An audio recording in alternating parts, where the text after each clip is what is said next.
Salut à toi, on se retrouve aujourd'hui pour un nouveau tuto sur Final Cut. Nous allons voir 5 trucs et astuces pour vous faciliter la vie sur votre logiciel préféré de montage.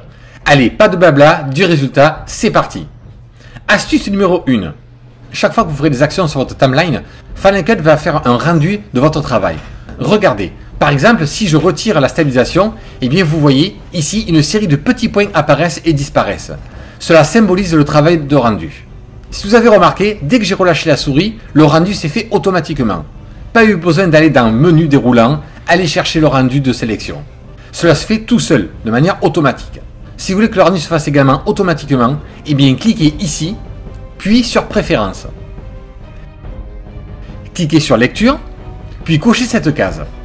Voilà, grâce à cette action, plus besoin de vous soucier de faire le rendu, puisque Final Cut s'en chargera tout seul, dès que vous cesserez toute action sur la timeline. Mais dès que vous reprendrez le montage, il se mettra à nouveau en pause et reprendra de nouveau le rendu dès qu'il n'y aura plus d'action faite sur votre timeline. Astuce numéro 2.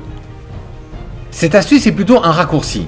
Si par exemple vous avez le pointeur de votre souris qui est en lame de rasoir ou plage de sélection ou tout autre, eh bien appuyez sur la touche A et votre pointeur reviendra en mode de base, qui est la sélection.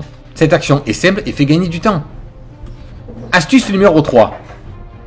Lorsque vous voulez accélérer ou ralentir une portion de votre vidéo, on a tendance à couper l'endroit qui nous intéresse et ensuite à créer son accélération ou son ralenti. Cette méthode a un gros défaut. Si par exemple vous avez utilisé l'option de stabilisation, qui est ici, eh bien à cause de cette coupure, ça va créer un saut d'image. Et c'est vraiment inesthétique. Alors pour faire cela de manière super pro et rapide, cliquez ici, flèche plus B. Vous voyez, sans couper votre plan, eh bien vous pouvez modifier le temps, l'accélérer, le retarder, bref, cela sans cutter. Si vous voulez même indiquer une valeur, cliquez ici, allez dans personnaliser et vous n'avez plus qu'à rentrer donc votre vitesse. Croyez-moi, je m'en sers énormément, c'est extrêmement pratique.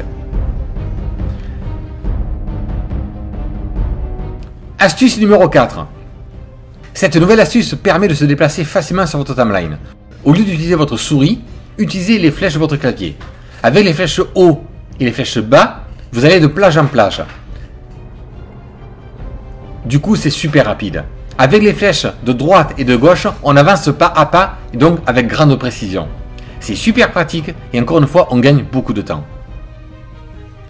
Astuce numéro 5. Sortir une photo.